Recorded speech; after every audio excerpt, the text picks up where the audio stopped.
Hi friends, அனைவருக்கும் வணக்கம். நாம் அனைவராலும் எதிர்பார்த்து கொண்டிருக்கிற 2026ல் கடன் தள்ளுபடி கிடைக்குமான்றது தான் அதில் முக்கியமான அப்டேட் ஒன்று கொடுத்துருக்காங்க. ஏன்னா இதில் நகை கடன் தள்ளுபடி கிடைக்குமா, அல்லது வங்கியில் நம்ம கடன் வாங்கிறதுக்கு தள்ளுபடி கிடைக்குமா என்ற லிஸ்ட்டு கொடுத்துருக்காங்க. அதில் யார் யாருக்கெல்லாம் கிடைக்க போகுது என்றது தான் முழுமையான தகவலை பார்க்க போகிறீங்க.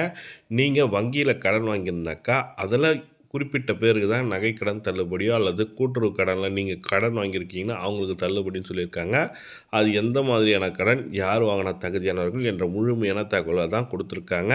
இதில் பார்த்தீங்கன்னாக்கா முதல்ல பார்த்தீங்கன்னாக்கா தேசிய ஜனநாயக கூட்டணி NDA கூட்டணி சார்பாக எடப்பாடி ஐயா அவர்கள் கொடுத்துருக்க முக்கியமான அப்டேட் என்னென்னா, நகை கடன் தள்ளுபடி இருக்குமா, கூட்டுறவு கடனில் நீங்கள் கடன் வாங்கியிருந்தீங்கன்னா அதற்கான தள்ளுபடி இருக்குமா, எந்த மாதிரியான தள்ளுபடிகள் இருக்கும், எப்படி கடன் கொடுக்க போகிறாங்கன்றத லிஸ்ட் அவுட் கொடுத்துருக்காரு. அது என்னன்றதை பார்க்கலாம் வாங்க.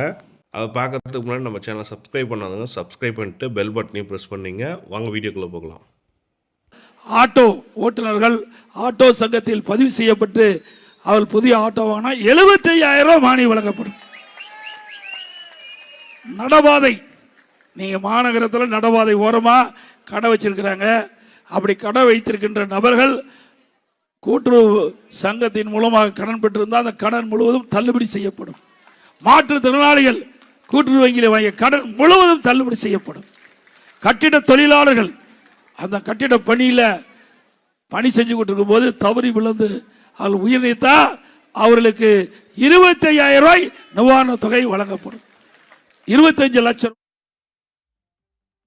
அதோட மீனவர் சமுதாயங்கள் மீன் பிடிக்க செல்கின்ற பொழுது எதிர்பாராத விதமாக உயிரிழந்தா அந்த குடும்பத்துக்கு 25 லட்சம் ரூபாய் நிவாரண தொகை வழங்கப்படும்.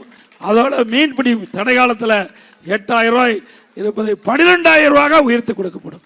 அந்த மீனவர் நண்பர்களுக்கு, வீடு இல்லாதவர்களுக்கு அற்புதமான காங்கிரீட் வீடு கட்டி கொடுக்கப்படும். இன்னும் மீனவர் கூட்டுறவு சங்கம் ஏற்படுத்தப்பட்டு அவர்களுக்கு தேவையான கடனுதவி வழங்கப்படும் என்ற செய்தி இந்த நேரத்தில் தெரிவித்து, நடபாதை ஓரமாக கடை வைத்திருக்கிறார்கள். இனி எந்த முன்ஜாமீனும் இல்லாமல் அவர்கள் வியாபாரம் செய்கின்ற விதமாக 2 லட்சம் ரூபாய் கடன் உதவி கூட்டுறவு சங்கத்தின் மூலமாக கொடுக்கப்படும். அந்த பாதிப்பிலிருந்து மக்களை மீட்டெடுக்க வேண்டும் என்ற அடிப்படையில் எல்லா குடும்ப அட்டைதாரருக்கும் அவருடைய வங்கியில் 10,000 ரூபாய் சிறப்பு உதவி தொகை வழங்கப்படும். ஒவ்வொரு குடும்ப அட்டைதாரருக்கும் இனி குடும்ப தலைவியினுடைய வங்கி கணக்கில் 2,000 ரூபாய் மாதந்தோறும் வழங்கப்படும். எல்லா குடும்ப அட்டைதாரருக்கும் ஃப்ரிட்ஜ் விலை இல்லாமல் வழங்கப்படும். பணிக்கு செல்லுகின்ற பெண்களுக்கு அம்மா இருசக்கர வாகனம் 5 லட்சம் பேருக்கு கொடுக்கப்படும். ஒவ்வொரு அம்மா இருசக்கர வாகனத்துக்கு வாங்குறதுக்கு 25,000 மானியம் வழங்கப்படும்.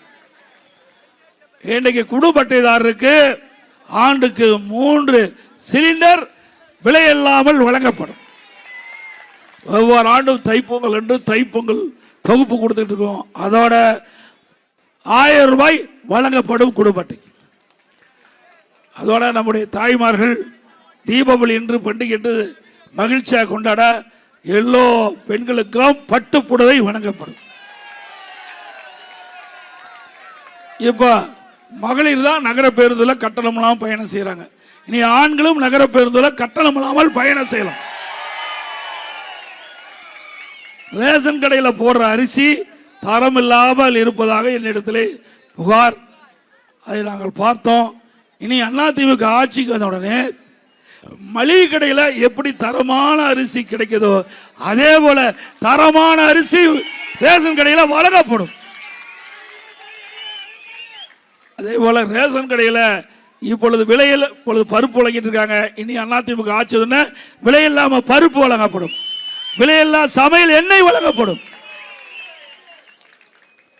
அம்மா இல்லம் திட்டம் இன்றைக்கு ஏழைகள், அது எந்த ஜாதியானாலும் சரி, எந்த மதமானாலும் சரி, ஏழை என்று இருந்தால் அவள் வீடு இல்லாமல் இருந்தால் அந்த நபர்களுக்கு அதிமுக ஆட்சியில் அடுக்குமாடி காங்கிரீட் வீடு கட்டி கொடுக்கப்படும். நகரப்பகுதியில் பட்டியலின மக்கள் அவர்கள் குடும்பத்தில் திருமணமாகி தனி குடித்தனம் போகின்ற ஆண்களுக்கு தனியாக வீடுகள் ஒதுக்கி காங்கிரீட் வீடு கட்டித்தரப்படும். முதியோர்களுக்கு வழங்கப்படுகின்ற முதியோர் ஓய்வூதியம் உயர்த்தி வழங்கப்படும்.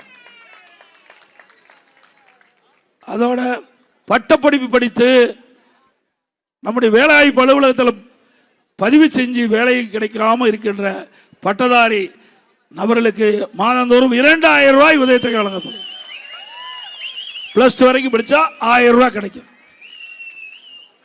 இப்படி பல திட்டங்கள் அதிமுக ஆட்சியிலே நிறைவேற்றப்படும். அதே போல